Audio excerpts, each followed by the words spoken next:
বাংলাদেশের ক্রিকেটের পাইপলাইন শক্তিশালী করতে আয়োজিত ইয়াং টাইগার্স অনূর্ধ্ব 18 জাতীয় ক্রিকেট টুর্নামেন্টের এবারের আসরের জমজমাট এক ফাইনাল উপহার দিল রাজশাহী ও রংপুর বিভাগ।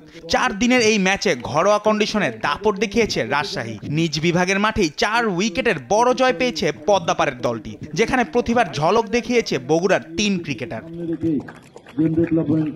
ফাইনালের প্রথম দিনে টস জিতে ব্যাটিং নেয় রংপুর বিভাগ। প্রথম ইনিংসে তারা সংগ্রহ করে 228 রান। জবাবে ব্যাট করতে নেমে 60 রানের লিড নিয়ে রাজশাহী তুলে নেয় 288 রান।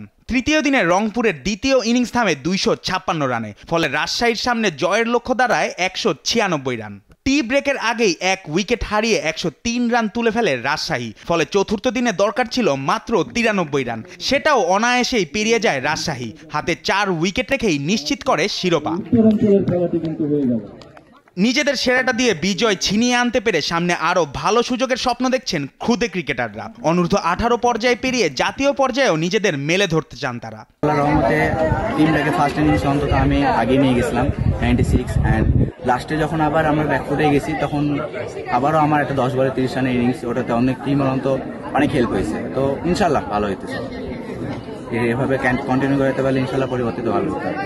আমরা একটি ন্যাশনাল রাউন্ড টুর্নামেন্ট, এই টুর্নামেন্টে আলহামদুলিল্লাহ আমি ধারাবাহিকভাবে পারফর্ম করে আসছি এবং শেষ ম্যাচটা নিজের মাটিতে এবং চ্যাম্পিয়ন হতে পেরেছি।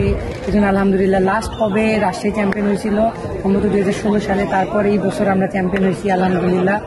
তো এই যে ভালো লাগাটা এবং লাস্ট ম্যাচে ফাইনাল ম্যাচে 50 করে নিজের দলকে এগিয়ে দেওয়াটা, এটা এক আলাদা অনুভূতি এবং এটা হয়তো আমার জীবনের লাস্ট ইয়ার, আন্ডার 18-এর লাস্ট ইয়ার। তো এই বছর চ্যাম্পিয়ন হওয়াটা আমার পক্ষে এক্সট্রা আসলে একটা আলাদা খুশির বিষয়।